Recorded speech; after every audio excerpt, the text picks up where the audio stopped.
Como é bom estarmos juntos para mais um programa Encontro com uma Palavra. Este é um estudo introdutório de toda a Bíblia que já nos trouxe aos livros proféticos do Velho Testamento. Depois de estudarmos os profetas maiores, iniciamos o estudo dos profetas menores. Já vimos dois deles, Oséias e Joel.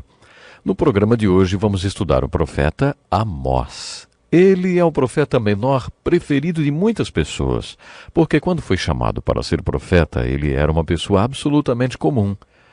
Enquanto Isaías transitava pelos palácios no meio dos reis, Amós catava figos e pastoreava ovelhas em um lugarzinho chamado Tecoa, a cerca de 20 quilômetros de Jerusalém. Amós estava preocupado com o fato dos profetas oficiais não estarem pregando a palavra de Deus. Ele parecia incomodado com o fato de ter que largar a colheita de figos e suas ovelhas para pregar a palavra de Deus lá no norte do Reino do Norte. Amós estava triste com o fato dos profetas não estarem pregando a palavra de Deus como deveriam. Essa é mais uma razão por que as pessoas se identificam com Amós. Um amigo meu converteu-se e levou o estudo da Bíblia a sério. Depois de estudar um pouco as Escrituras e ouvir a pregação da palavra na igreja, ele fez a seguinte observação. As pessoas na igreja que conhecem a Bíblia não creem nela, e as pessoas que creem na Bíblia não a conhecem. Ele tomou a decisão de não apenas crer na Bíblia, mas também de conhecê-la. Assim ele começou a estudar sozinho a Bíblia com seriedade. Depois de ter finalizado o estudo da Bíblia, mesmo sendo um leigo, ele foi chamado para pregar a palavra de Deus na Romênia, e lá fundou um ministério. Sua pregação causou um grande impacto naquele país. Amós achava que as autoridades religiosas que conheciam a palavra de Deus não a pregavam.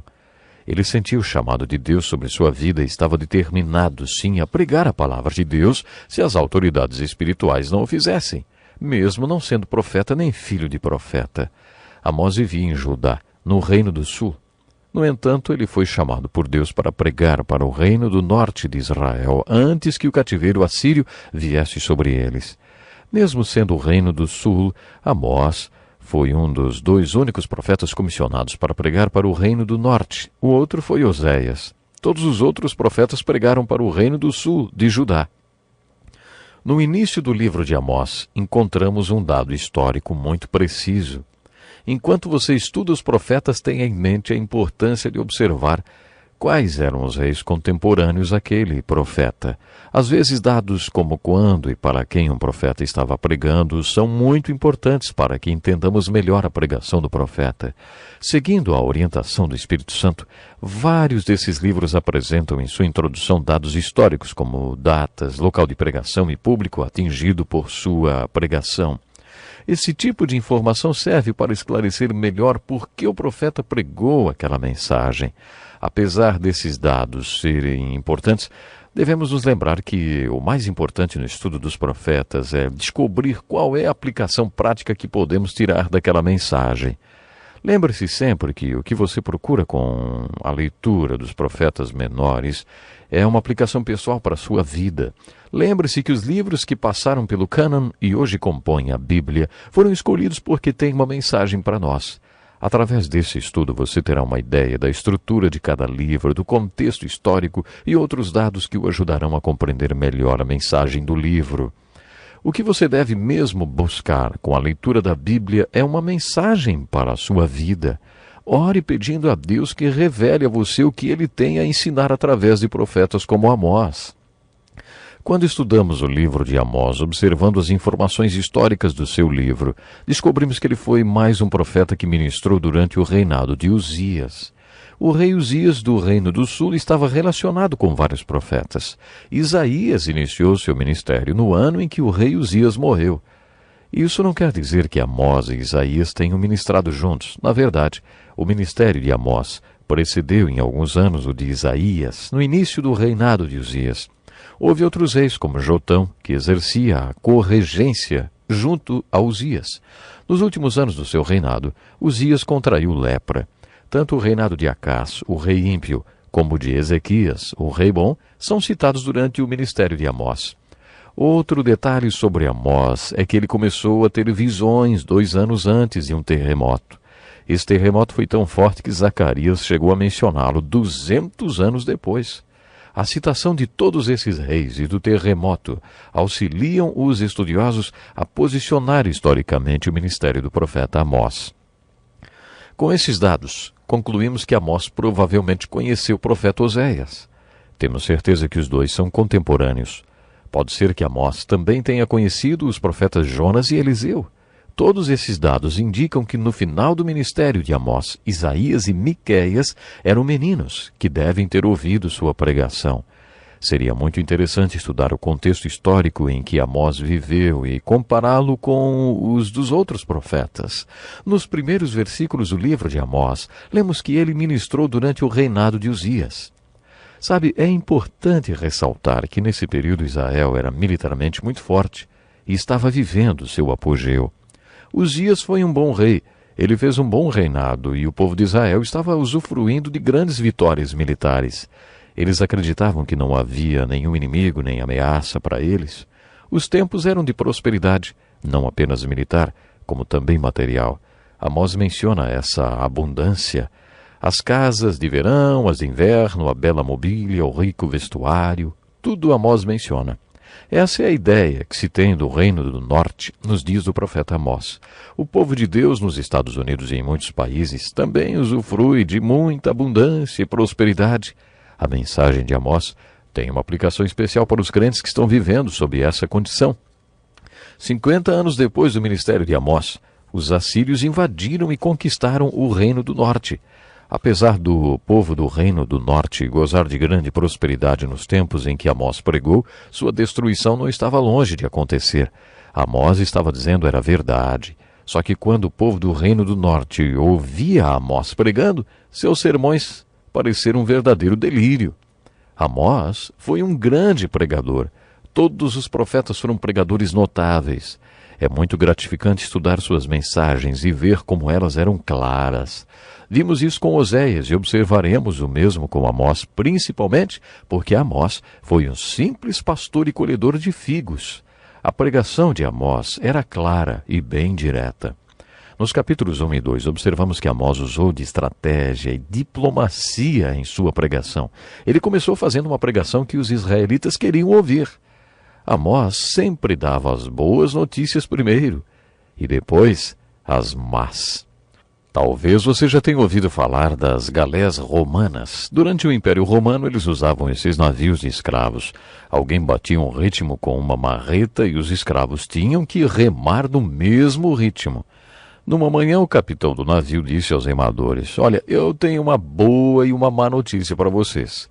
A boa notícia é que hoje vocês receberão uma porção extra de comida e água. A má notícia é que depois que vocês comerem, nós vamos voar. Eu quero é fazer esqui aquático. Vocês vão ter que remar muito rápido." E você já deve ter ouvido muitas piadas com boas e más notícias, não é? Aqui vai mais uma. Um médico ligou para o seu paciente dizendo: "Olha, eu tenho uma boa e uma má notícia para você. A boa notícia é que você só tem um dia de vida, ou você tem um dia de vida. A má notícia é que eu passei o dia de ontem inteiro tentando falar com você. Então, você já está no último dia." Observe que Amós sempre fez isso. Primeiro dava a notícia boa e depois a ruim.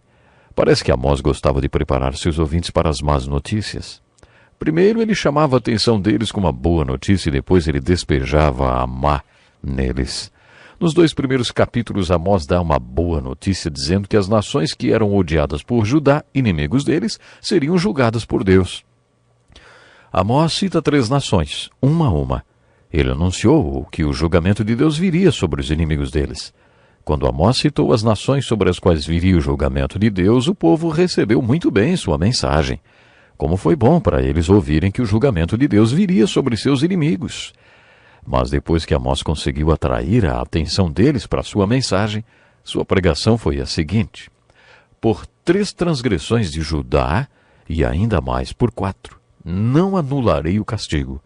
Porque rejeitou a lei do Senhor e não obedeceu aos seus decretos, porque se deixou enganar por deuses falsos, deuses que os seus antepassados seguiram, porei fogo em Judá, e as chamas consumirão as fortalezas de Jerusalém."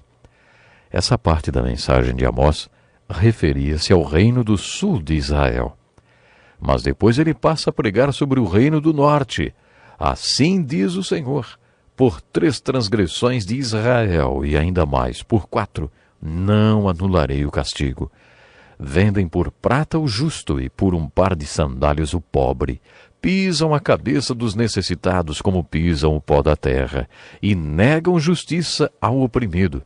Pai e filho possuem a mesma mulher, e assim profanam o meu santo nome. Inclinam-se diante de qualquer altar, com roupas tomadas como penhor.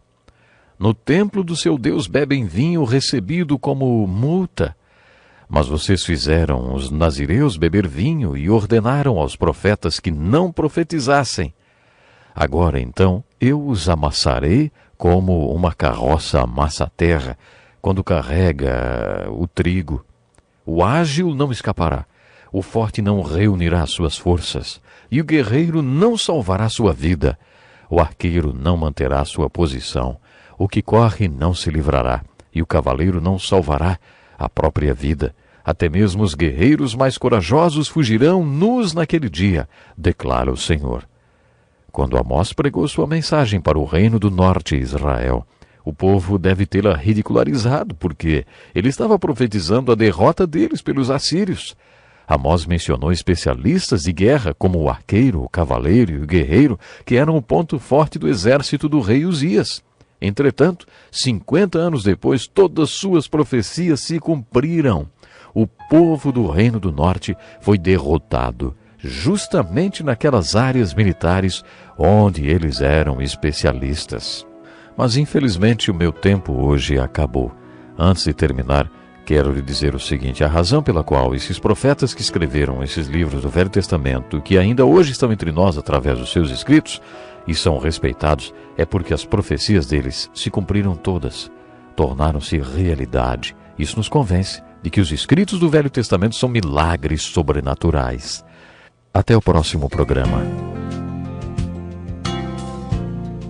Este é um estudo escrito pelo Dr. Dick Woodward, na voz do pastor Edson Bruno.